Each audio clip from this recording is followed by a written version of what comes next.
And so it's inherent that a child born today on the poor family, as most families are already poor.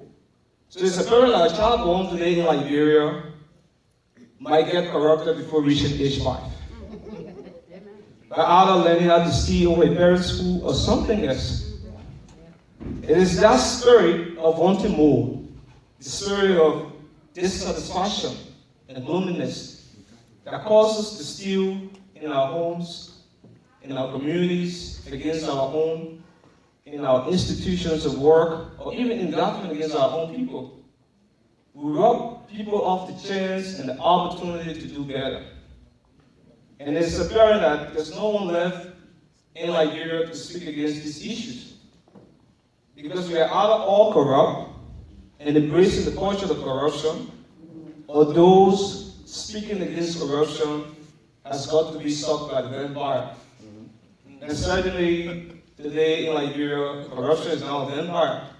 I mean, don't get me wrong, many years before I was born, there was corruption in Liberia, but it was not regarded as a vampire.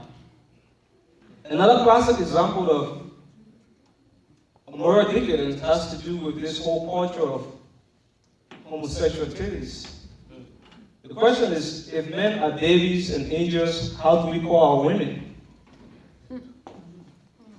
Men, young men, with little talents and skills can no longer compete for jobs on the job market in Liberia. They are law to death, business executives, sometimes government officials, for entry-level positions.